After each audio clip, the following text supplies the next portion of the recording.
Welcome back to Iqbal کا پاکستان.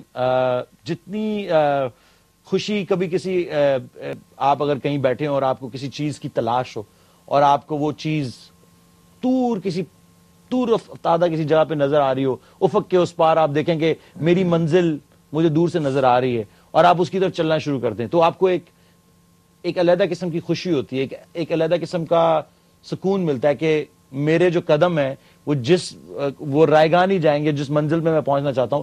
اسی قسم کی ایک خوشی میرے دل میں بھی ہے اس وقت.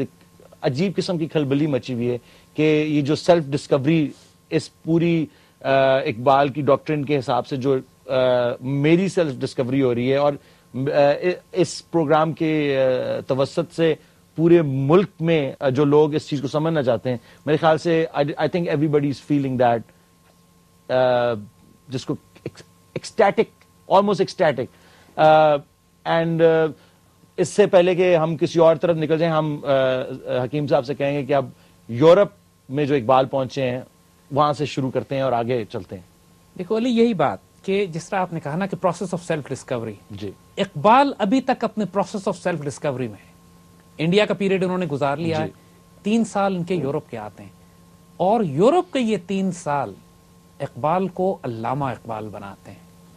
ایک نوجوان کو جو تلاش کر رہا ہے, اپنی سمت ڈھونڈ رہا ہے, اس میں ایک ریولوشن بلڈ کرتے ہیں, انقلاب لے کر آتے ہیں, اور اس کو اپنی منزلیں, پھر اس کے بعد not even sky is not his limit, he takes off.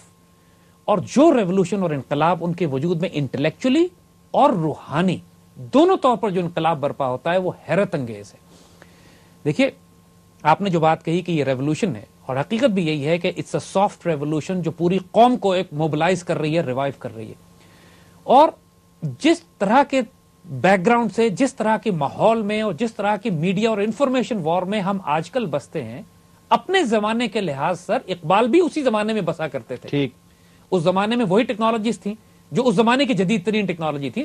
Radio بھی آنا شروع ہو گیا تھا, اخبار بھی نکلا کرتے تھے, کتابیں چھپا کرتی تھیں, جلسے ہوا کرتے تھے, محفلیں, میٹنگز ہوا کرتی تھیں, اور اس قدر طوفان برپا تھا نئی نئی آئیڈیالوجیز کا, جو آج آپ خرافات اور رنگ برنگی آئیڈیالوجیز اور ہر قسم کے ایک نئی آئیڈیالوجی کو اور ایک ازم کو دیکھتے ہیں اپنے آس پاس میں.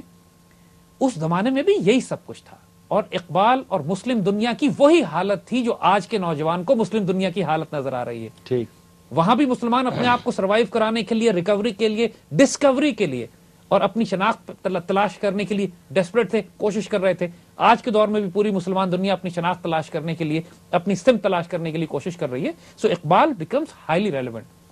اس زمانے میں بچے یورپ جاتے تھے, کچھ گم جاتے تھے, 99% گم جاتے تھے, ایک آدھا کو واپس پہنچتا تھا. ٹھیک, جو واپس آتے بھی تھے وہ اتنا مغرب زدہ ہوتے تھے کہ سب کے ساتھ اصطلاحاً کہتے ہیں ایک میم ضرور ہوتی تھی. ٹھیک, یعنی اس زمانے میں کلچر بن چکا تھا کہ مغرب سے آتے ہوئے میم لے کے آیا, ایک میم لے کر آنی ہے سر, which means they were gone for all practical purposes.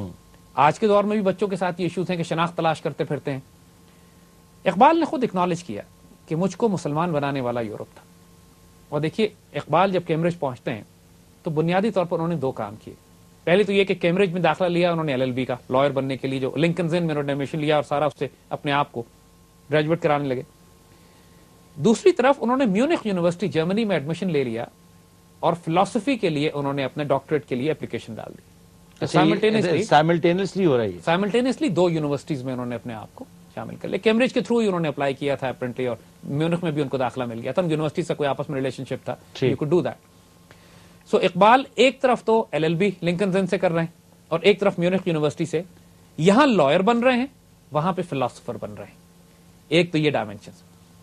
اور لندن کی, ان کی یورپ کی جو زندگی ہے اس کے بارے میں بہت زیادہ واقعات نہیں ملتے ہیں, سوائے اس کے کہ جو ان کے دوست سر عبد القادر ان کے ساتھ تھے, یا ان کی ایک اور کولیگ عطیہ فیضی, جن کا نام بہت زیادہ, اور جنہوں نے بہت زیادہ اقبال کے ساتھ ان کی کورسپونڈنس اور خطوط رہے, جن کی وجہ سے اقبال کی زندگی کے بارے میں بہت ساری باتیں عطیہ فیضی کے ذریعے ہم تک پہنچتی ہیں.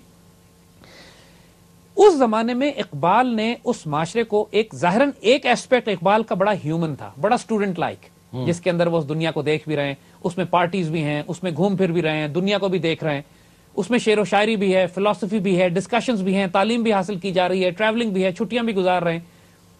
مگر ایک رومانس ایز سچ نہیں. But he had a very sacred relationship with Atiya Faizi